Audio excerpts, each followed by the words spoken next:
Hi, this is Ben Green from The Athletic FC. The podcast you're about to listen to is brought to you by Hotels.com. As a Hotels.com member, you save up to 20% on hundreds of thousands of hotels and earn rewards on every single stay, which means the trips you're taking now help pay for the ones you're already dreaming about. And unlike some other places, there are no blackout dates, so when you want to travel, your rewards are ready to go. So the next time you're planning a work trip or a getaway, make sure to book it at Hotels.com and start earning rewards. Hotels.com. It's all in the name.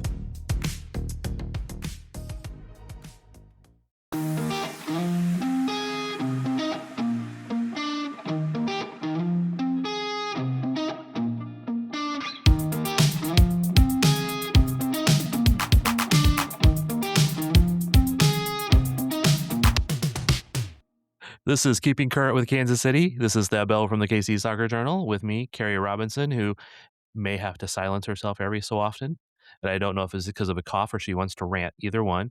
Also, Daniel Sperry from the KC Star, who is repping a New York jersey. I'm not going to tell you which one unless he wants to. Honestly, it wouldn't be NYCFC or Gotham, I'll tell you that. It is a New York Red Bulls kit that I got on clearance at the Adidas store for like $20 like 4 years ago.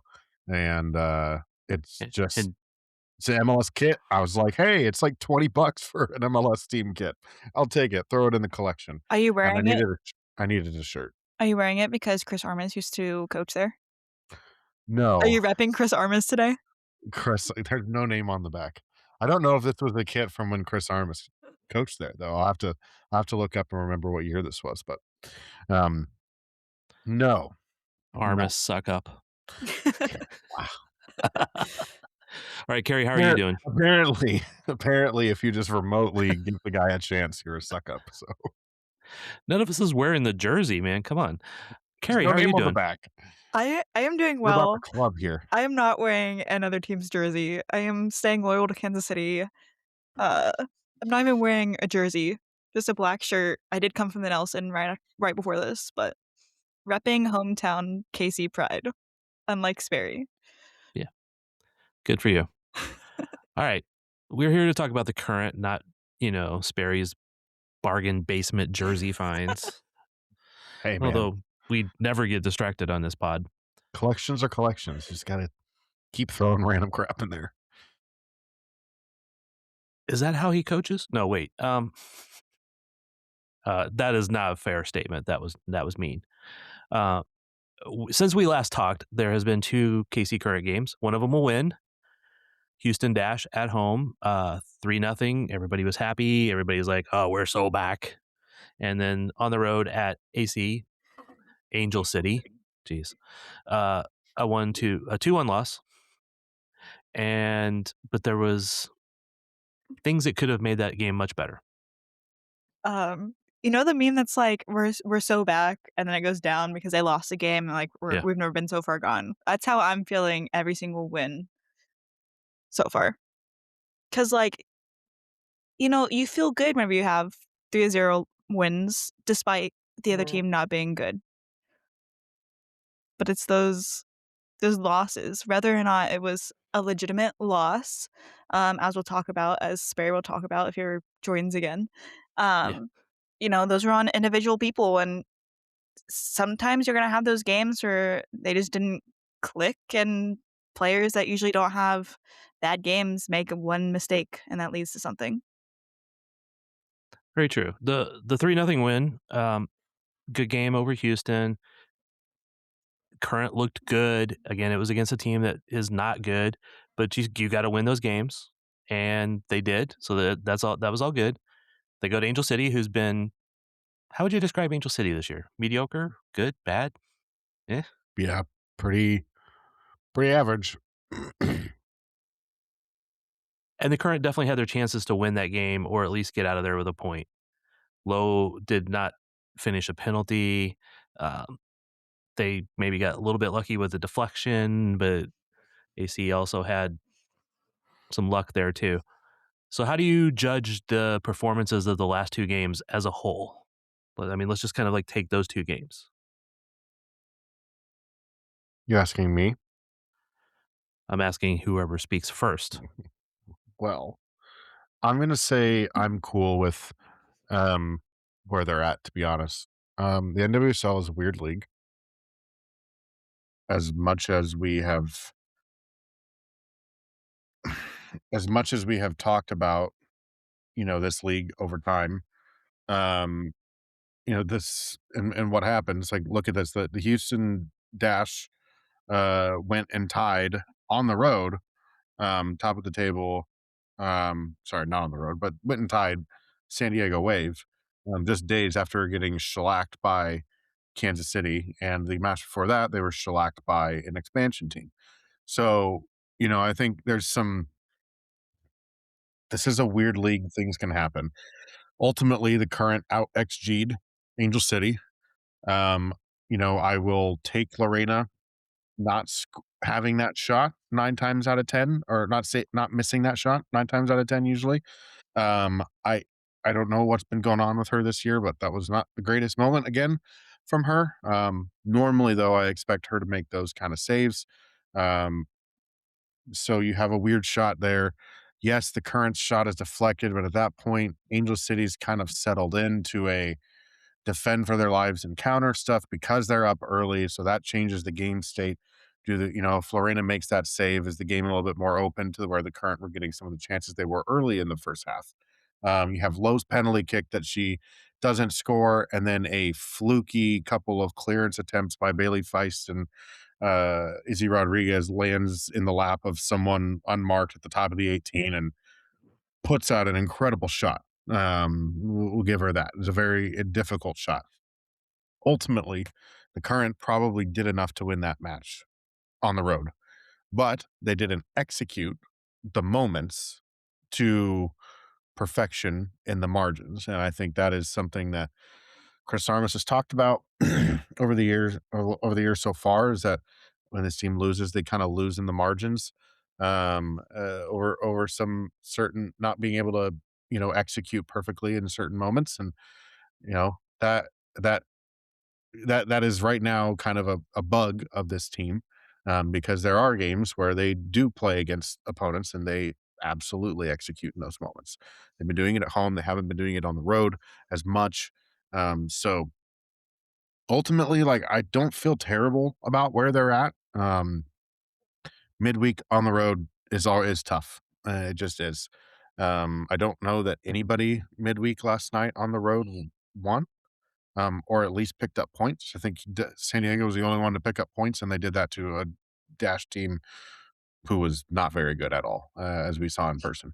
So, uh, I'm not swayed too much by this loss this weekend. I am curious to see what things look like on Sunday more so, but, with the way they dominated the Houston Dash, the way they, for the most part, were better than Angel City, um, on Wednesday night, at least should have had the better chances, um, should have been able to stop that first shot from Giselle Thompson, and I think that's a game where you either get a point out of and you feel good about it, or you come away with a win. Yeah, I mean, even if we had Michelle Cooper's performance from, Saturday before that and had, like, half of that and put half of that in Angel City's performance, Mhm. I think it's a win for sure. And that also kinda concerns me going into Portland because she went 90 minutes, last Saturday, which is something that we haven't seen her do in a very long time, and she went most of the game, last night as well. Doing See, 45. Just subbed out at halftime, she so came out at 76. I mean, what? 73. Am I going crazy? Yes. Yes, but that doesn't mean the numbers are wrong. Um, No, she came out on the 46th. Cooper did. on Cooper 73rd. You talking Temwa? no. No, she's talking Cooper. I'm sorry, I'm going crazy. Oh, Um, so anyway, so I was actually hoping to see a little more rotation from Armis, in the Angel City game. Didn't happen, and so that does kinda lead me to a little bit more concern for Sunday when we play against the Portland Thorns, with Cooper going those many minutes, and same with, Setner and Bethune going all 90 the last 2 games. Yeah, when it comes to Portland, haven't looked to see who all they played, but I mean, won't they have the same issue? Didn't they just play also? So they'll have the same issue with rotation, but haven't looked to see which ones played a ton of minutes yet. Um, so overall, Carrie, from the LA game, do you feel like it was a game that they could have won and it just kind of fluky they didn't, or at least got the point? I mean, or do you feel like Mm. there was more to it? I don't know if I'd call it fluky necessarily. I think that we easily Yeah. could have won the game, as Barry said, just like last minute touch, finishing those margins. But because we've seen multiple games like this on the road, I'm not gonna call it a fluke. This is unfortunately a team that doesn't have a great away record. I think that's just gonna is how it's gonna be showing. Even Sporting has a better away record than they do, but that's neither here nor there. Somebody messaged me with a stat last night. I won't mention his name, but that Armis's next loss will equal the total losses Vlaco had over 2 years. That's not on Armis, though. I don't think that's all on Armis. A lot of Mm-mm. it still goes back to roster build and bad schedule and a lot of other stuff that he is not necessarily responsible for. 6 or 7 players missing at the beginning of the year, as I said. Yeah. Yep. I didn't Those like that when he did it. he didn't have to like it, but it's not his answer was rooted in a bit of truth.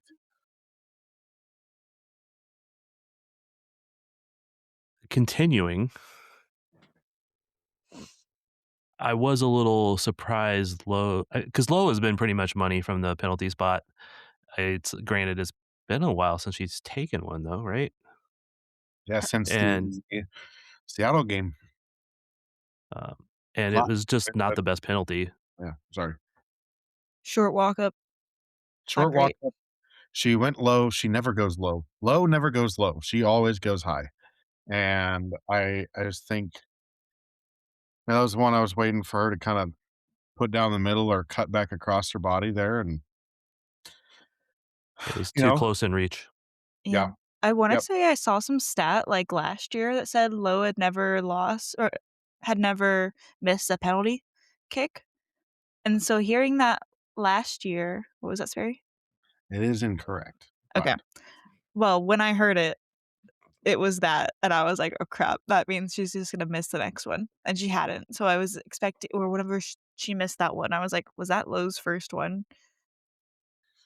it was not. Lowe had a PK saved, against was it Sheridan or Murphy? I can't remember, a few years ago. Um, Lowe tried to go right down the middle, and it was saved, but I think they ended up scoring the rebound, so you didn't feel as Yeah. bad about it necessarily, but, it was, about the she did have one saved, I think. I can't remember. It's either Casey Murphy or it was, Caleb Sheridan, one of those 2. I wanna say it was Sheridan in San Diego a few years ago, like 22 maybe, but anyways. Yeah. But anyway, she had one saved. It wasn't a miss. It was Yeah. Lowe does put it on target. I mean, like a lot of times when people make a bad penalty, it's over the top or wide. Yeah, She does keep it in frame, so that's wise. You yeah. stand a chance. Anything else from these last 2 games that we should point out? Um, Earlier, when you thought Carrie was talking about Timwa did come out at 45 she did, for load restrictions.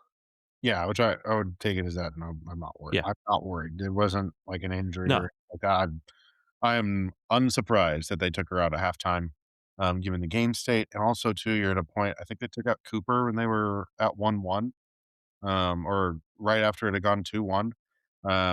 It's one of those that, like, I a midweek game like that on the road with travel, you got a game you played on Friday, which is a little bit more days, but it's not done. Yeah. Got to play again on Sunday at home against another really a better team, honestly, than Angel City. I think you just kinda wise up and make some smart calls there and handle it. I did feel like we got a somewhat extended run of Hopkins again up high and central, which we did in Houston and kinda led to that 3rd goal, that they scored, if you look at it. I know it ended up being Cooper to,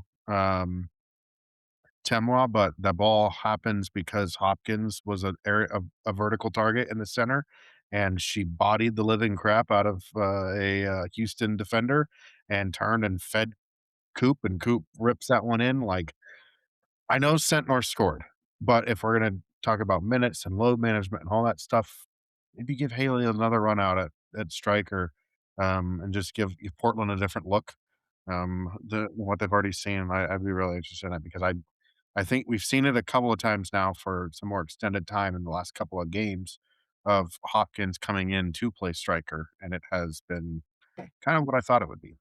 Yeah, I think, right before Sentner scored, I think I texted someone, I was like, "I don't trust the ball with Sentner right now." And if we're picking between Allie and Corey having it, I'm giving it to Corey. Um, but she must have heard me because she got that deflection to get that goal. But and I think that once Corey learns how to score pretty consistently, we're gonna be trouble. But she's gotta figure out how to it's like she's missing the last pass or the last minute decision to just take the shot, Mhm. and it Well, doesn't hit the goalkeeper. yeah, it's gotta be on target, but I do love the spots that Croy gets into when she gets on the ball, the chances that she helps create, they're there. We gotta keep seeing more of it.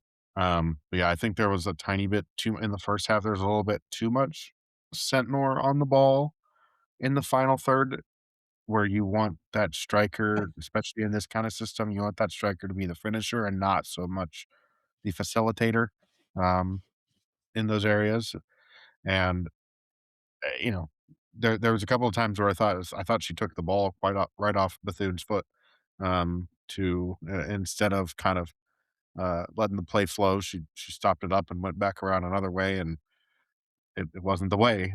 They just let it flow. I think Croy ends up either putting the ball on target or slipping it into Temwa for Temwa to score, because that's where the numbers up situation was. So it's a mix of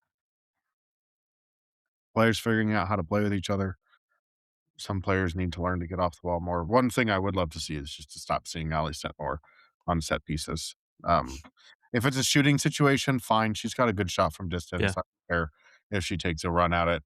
But when we're talking corner kick scenarios, set pieces, crossing situations, it's not there. And it's been overcooked every single time in the last 2 games. And you have players with the service of Izzy Rodriguez, and who led the league, tied the league in assists last year.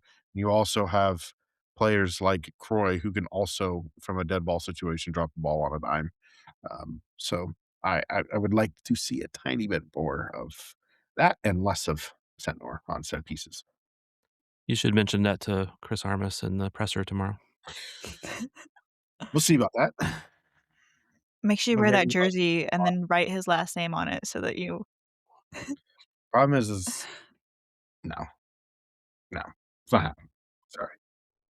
There's The there's problem is no. There's a love that I'm not going where I went in my head there for a second, but there is a level of professionalism when you show up to these things, and There is with some people. so you can write Jesse Marsh on the back.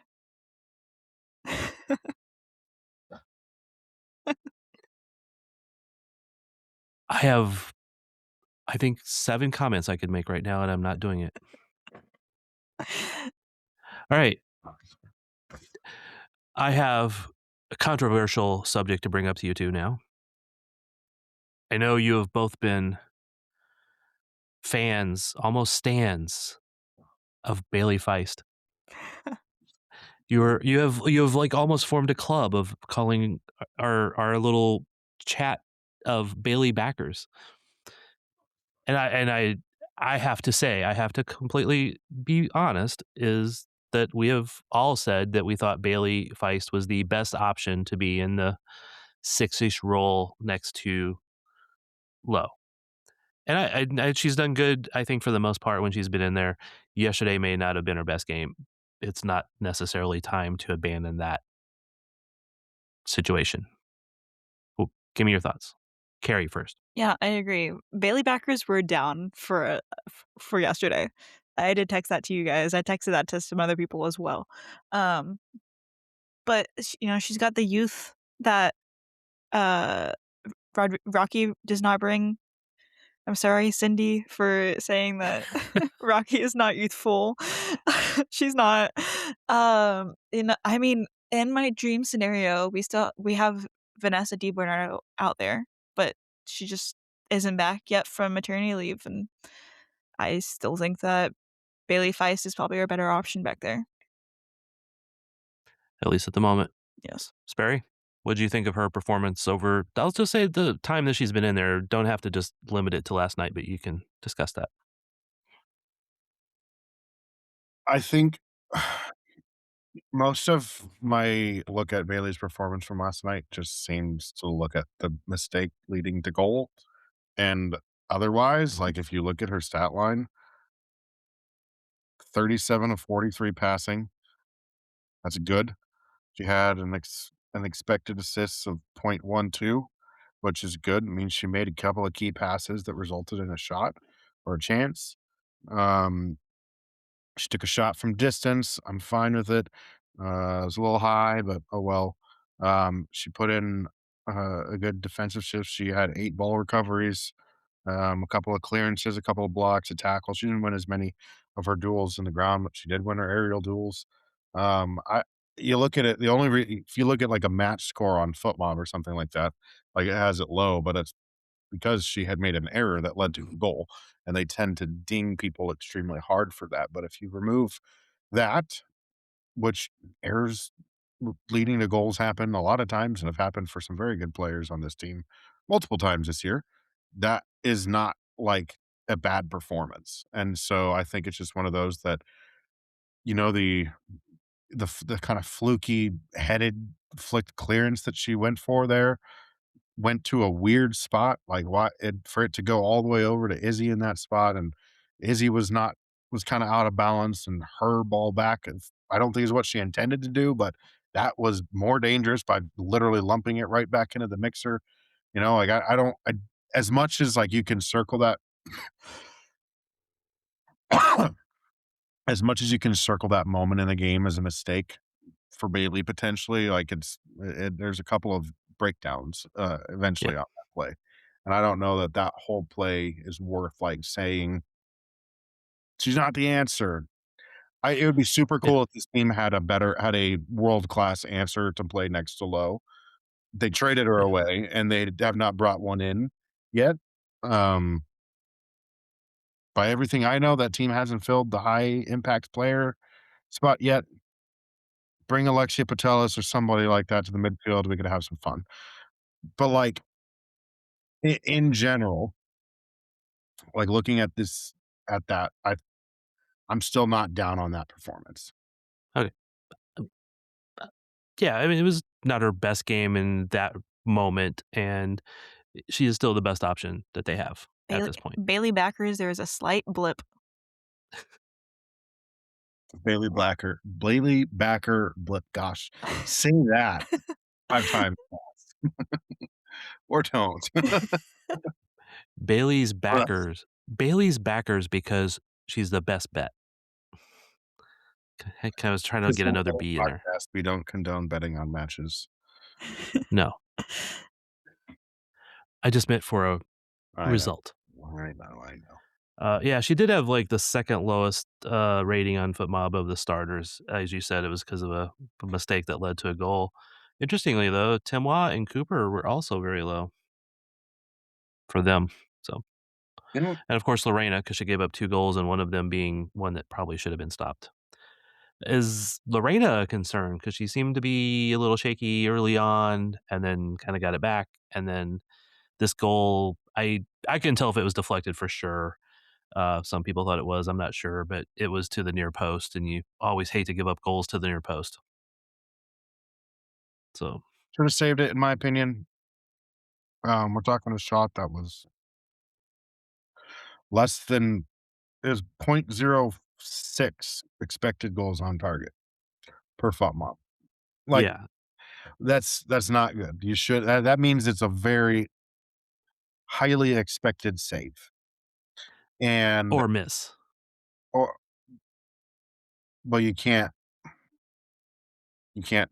have an expected any points for expected goals on target if it misses the target. You can have, not on target, but you can have expected goals on a shot. Right. The If you expected sky it on past the the crossbar. expected goals on the shot was 0.04, and the expected goal on target, which meant that there was essentially a 94% likelihood that the goalkeeper makes that save every time. So, somehow Lorena 94% of the time, every time. 94 Lorena found that 6%. Been doing that a bit this year, but I just it's one of those things where you look at it and you say, "Okay, goalkeeper mistake."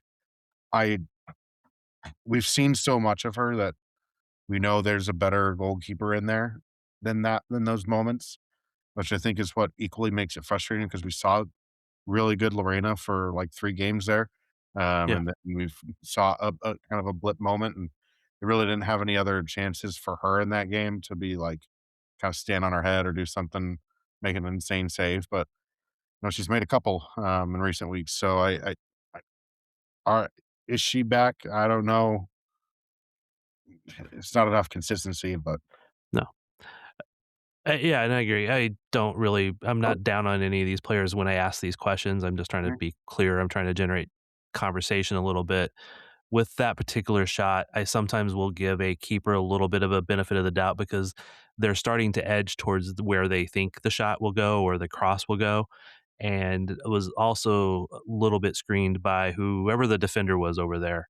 And I don't know if it was slightly deflected, but sharples, but yeah. uh, you have to when your defense is good, they block the shot that, and then you make it a harder shot for the person taking that shot. So, um, and it just got past her. So I it's something that most of the time she stops or doesn't go on target. So, Mhm. all right. Anything else from these two games? We'll be right back. And we're back. By the way, when I asked the question, they both shook their head no when I asked them if there was anything else. So I just paused and said, well, we'll move on. Portland this weekend, Sunday, noon. Why noon? Gross. Why noon? I got to get there early and see if there's any good breakfast. Yeah, I'm planning on so my plan on Sunday is to actually go and hang out in, River Market and find some Premier League action early on, and then at halftime of the Premier League action, hop on the streetcar and take the streetcar to the stadium Ooh. for the first time. Report back on how good or bad that experience is, but Make sure you're early enough so you're not like caught in the end of it or something. yeah, it'll be alright. How about But you, yeah, Carrie? Do you have Um, a Sunday plan? no. My parents are gonna be out of town. Usually I go to the games with my dad. So I invited a friend from college out to she doesn't go to many, um, current games. I think she's only been to, like, 2 or 3, but she also lives in River Market, so we might walk or take the streetcar. Cool.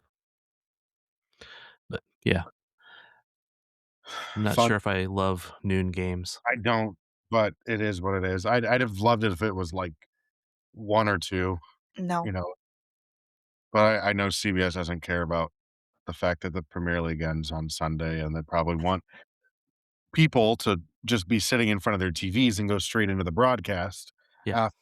after the Premier League's done, because nobody wants to watch Arsenal lift a trophy except Arsenal fans, and instead of people like me who want to go out and enjoy the final day of the Premier League and maybe watch Tottenham get relegated on my way, well, before the stadium, so I I think I've talked about this before. I'm such, like, a hater of, like, early to, like, early afternoon games because, like, you spend all this time, like, getting ready for the game, all this energy into just, like, watching the game even, and then You get out, it's like 3 p.m., 4 p.m., and you're like, well, I have to go cook dinner in 2 hours. I can't do anything. Yeah. Yeah. I don't mind like a 4 o'clock game because then you just have a little more evening to do things. But and especially noon on a Sunday, just Yeah. Which I guess nice because we don't have Monday, or because Monday is Memorial Day, but it is. still. The other conflict is the Indy 500. I know that's probably not anything for you guys, but it's always been a tradition that I try to watch it when I can because it's really good to watch the beginning of it, take a nap, and watch the end of it. That's most racing. That's usually that's sometimes what I do for golf tournaments too. Like the majors on Sunday, I'll sit there and I'll get home from church and I'll probably pass out. And then around 3 o'clock, I wake up. I'm like, all right, they finished the first 9. Let's go. Final round, finish it off. So That's exciting sport to watch. so is racing, Thad. Driving around in a circle doing left turns at 180 miles an hour. Ooh. Or watch a guy hit a ball with a stick. Oh, yeah, they're equal. Yes. Riveting sports here, Thad. Let's see, golf. Oh, there's a reason. There's a golf clap because nobody can be excited about it. No, you can be excited. You just have to shut up before they swing and while they're swinging. That's it. If you want to yell "Baba Booey" or at the last tournament, Baba LeBron Booey. James, the moment someone hits a ball, you're more than welcome to, and you won't be kicked out of a golf tournament. Unless you say something really nasty and rude, then Rory McIlroy will have you kicked out of the golf tournament. But for those who watch the PGA, you know what I'm talking about. Thank you. Anyways, this is a I'm sure that there's not a huge amount of crossover here, but maybe there is. I should come up with like a niche sport that I'm gonna watch bowling. for you guys. Oh wait, I do fantasy surfing. Have I ever? Fantasy surfing. Yes. Have I watched a surfing competition? No. Am I in fantasy surfing? Yes. I actually do really good. I just pick based off the names. No idea. I pick a Robinson every week. It happens. Turns out good. All right. I have actually watched a surfing competition in person, but it was a long time ago, and it was just a reason to sit on a beach and drink a beer. It's fair. All right. What else do we need to talk about? Portland. We haven't talked about Portland. I was gonna say, what else have we got sidetracked with exciting golf. All right, Portland. They are top of the table. Last time I looked, I think they still are. They're doing pretty well. They get some results on the road. What do we expect from this game? Yeah, they're 3-1-2 on the road. 3 wins, 1 draw, 2 losses. Yes, they're sitting with 23 points. I'll be honest, I'm expecting like a high scoring game. In one way or another, whether that is 3-0 a certain team, either team, I'll be honest, or it's like a 2-3 game. Portland scored a lot. Sophia Wilson is back. And Yep. she's only played a few games, but she has 1 assist and 3 goals. So it's clicking. It's the Portland that we have known over the last few years, minus last year. Yeah, it says she's played in 11 with 8 starts. Mm-hmm. So she's not started a lot of them, but she's gotten some time and 3 goals. Yeah. The player to watch for me is Moultrie. Yeah. I think she's going to thrive in the spaces that this midfield leaves open. And they are going to have to mark her out of it in some way, shape, or form. And unfortunately, the Moultrie mulcher, Claire Hutton, is not on that team anymore. Because she ate up Moultrie almost every single time. I did not like that name. Moultrie, mulcher. I don't know, man. I'm just thinking of stuff on the my attempt at alliteration was not great, but yours was. I've been thinking about, you rate it, Carrie. You rate it. I've been thinking about my backyard and like just. We're going like a half of a star out of 5. Too much. the Mulcher. All right, we're done. Anyways, Moultrie Mauler would be better, okay. That's Mangler. violent. Mangler, it's like the Moscow Mangler all over again. Oh gosh. All right. Thad does not know the Moscow Mangler. Okay, so do you remember the Moscow, Idaho murders? You heard about this? It was like some random dude just killed like 4 or 5 college students in a Okay, yeah. Okay. So former Kansas City Star beat writer Sean Goodwin was covering that at the time for the Idaho Statesman, and in a group chat, we nicknamed him the Moscow Mangler when they hadn't caught him yet, and so that may have been a thing. So anyways, I'm sorry. Back on track here. So you're accusing your friend of being the Moscow Mangler As a podcast that that everybody will listen to. They found the guy. They know who it is, and it's not Sean Goodwin. It's a much taller, even more awkward guy. As much as I love who speaks English. No, Sean speaks England English. He speaks in comprehensible English sometimes. Okay. Anyway, the most English he speaks is, "Why didn't you sub, Peter?" All right, Sean, if you're listening, apologies for what Sperry's accused you of. Oh no! All right, back on track. Portland, there. Olivia Moultrie is going to be a problem. During portions of the game, the current game at LA, it did feel like there was periods where LA was able to run through the middle. Now and they are not as talented as Portland is. So you have a Moultrie who can run through the middle and might be very dangerous to the Current. Carrie's already said she expects it to be a relatively high scoring game, but then she said like 2, 3, not a 5-4. I think this will be a 2-2 for me. I think if the Current come out with a draw here and look like this is a good Portland team. I think if the Current win, you're thrilled. I don't care how they win. You're thrilled. Yeah. A draw, you feel good. You should feel good about it. Because I think this is a really good Portland team. They showed that they really struggled that last time out in Portland. I'm really interested to see how they look this time around. Everybody's in, starters should be a little bit more cohesive from what we've seen over the last few games. I do think there's trouble for the Current with this Portland team and the attack that they have.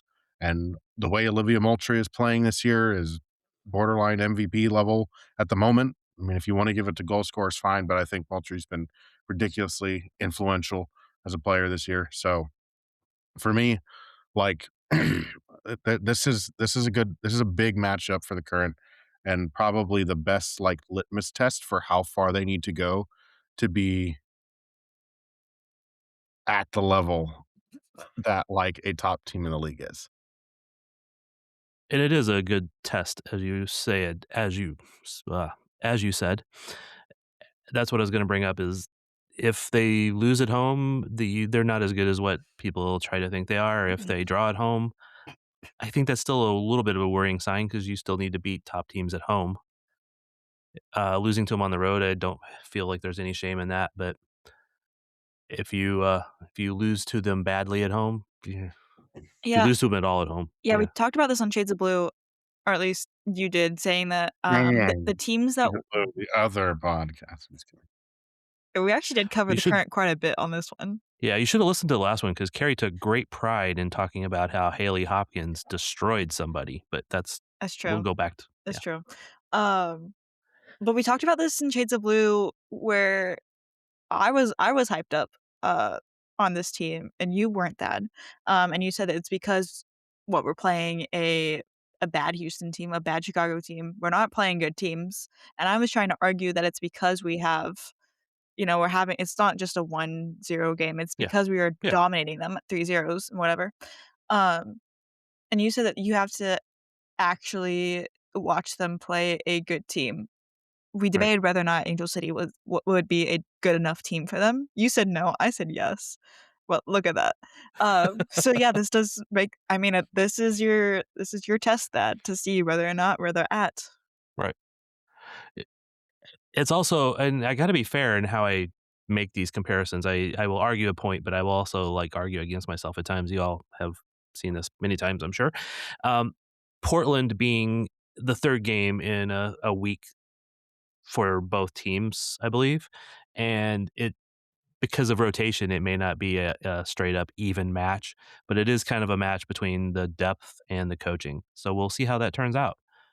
Uh, we'll see who starts and who comes out and how it goes.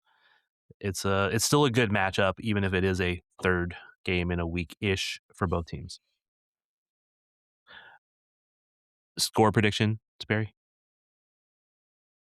I said 2-2. I'll stick with that. Okay. And Carrie, what's your final prediction here? I said it was gonna be a high scoring game, but I'm gonna go back on that and say it's gonna be like 2-1. This is one of those games that I think it could like be a 5-goal game, or it could be like a 1-0 game because you expect it to be a high scoring game because then the flow is not there because they've made a lot of roster substitutions. Right. So, but why not? I will go 3-1.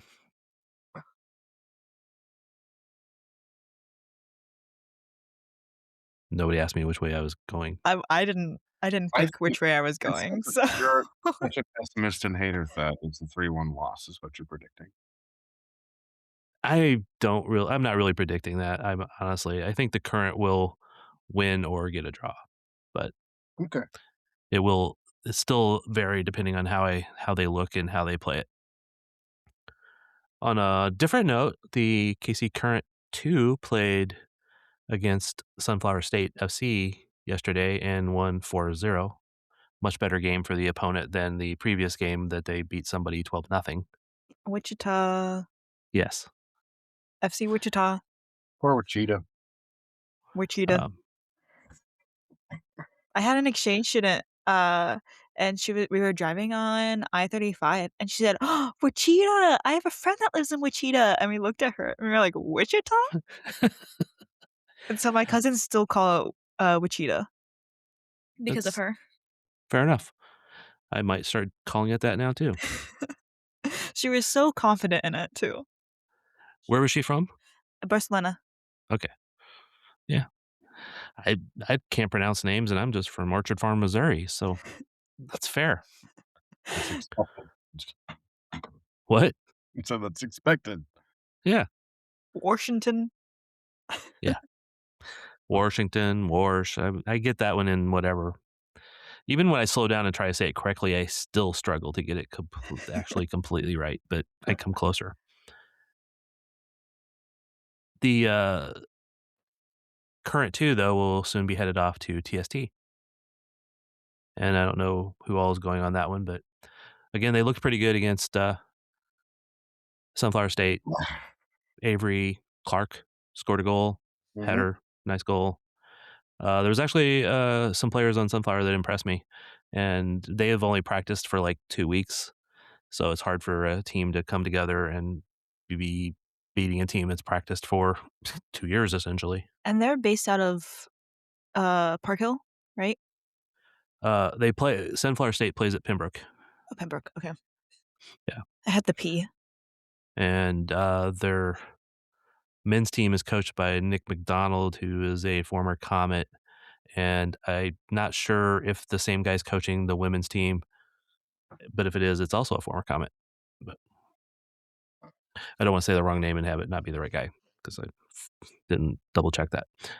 But they had a couple players that played, I thought, really well, who actually I was told that plays for UMKC. So it was nice to see them out there. All right. Any other news? Did we mention on the pod about the extra suspension for? Did not. Temwa Chawinga's biggest fan, Bianca St. George, has been suspended 3 games for her horrendous tackle on Claire Hutton and her second red card of the season. She will miss the final game before the World Cup, which is next Um, she'll miss this weekend's matchup for whoever the heck Boston plays, and then she will miss the matchup against the Current next Saturday in KC. So Right. no opportunities for Ellie Wheeler to run right through her I know. again. Yeah. Ellie Bravo Young, not Wheeler. Yes. Goodness. I was showing the play of the tackle to my wife earlier today after I heard about the extra suspension, and I said about when she played against the Current and took down Timois and then stood over, and then Ellie the Enforcer came in. So that's a good nickname for Ellie. Ellie the Enforcer. I would hate Any to be a Boston fan with Bianca St. George, who is now that's 6 games, 5 games, 6 games that she just can't play in. Man, I, if I'm a Boston fan, I'm hoping that contract is short for her. yeah. I would be questioning who signed her, but then again, it was probably easy because I didn't know if anybody else wanted her. I don't know if they made a trade. I have no idea. So she is a physical player, and when she's not physical, she is okay. All right. Any other news around NWSL that we should discuss, or women's soccer in general? UEFA Women's Champions League final is this Saturday. And Gotham. Oh wait, sorry, I jumped ahead to CONCACAF. Go ahead, Sperry. Geez, so rude. And Lindsay Heaps / Horan, as many of us have known, will play her last game for Lyon before coming to the NWSL and playing for Denver. So, um, so yeah, Yay. and future Kansas City Current midfielder Alexia Putellas will be suiting up potentially for the last time for her in a Barcelona uniform. Look, I'm not. I know nothing, and I'm just throwing this out there as fun and wishful thinking. He's trying to make it. He's trying to wish it into existence because that's the only player he thinks that can replace Claire Hutton in the midfield. I mean, it'd just be throwing another 10 into the mix, but why not just go for broke when you have more of them? So she can do a little bit deeper, but she's not. She's not a 6. No, she's not a 6 at all. It'd be fun though. It'd be super fun. 6-5 games for everybody. No defense. All right. Appreciate you both joining. Wait, I don't know. wait. We have something to end on. Oh yeah. Yes. So CONCACAF Women's Cup semifinals was last night. Gotham played Club America, and I, for one, did not see this coming. Gotham lost 4-1. Oh, Oh no. I feel bad for them. Who's in the final? Club America. Club America, and I was not prepared for this one. Oh, Washington Spirit. Okay, so Mind you, we Club America lose no matter what. that lost to Corinthians by like 9-0, like a month and a half ago. Actually, a month ago. Yeah. In the Teal Rising Cup, The premier prestigious. soccer tournament of North and South the Americas. Gotham just can't hang. Yeah, they're bad bats. Can't hang. Can't hang. He's on the alliteration kick today. All alliteration. All alliteration always. Amazing alliteration. Always. All around. Thanks for listening to us this week. If you haven't stopped listening by now. Thad, take us home. Appreciate all listening. Appreciate you both for being here. And I'm going to end this, and I'm going to go jump on a pod with a guy from Portland. So we'll see what he has to say. Thank you, everybody.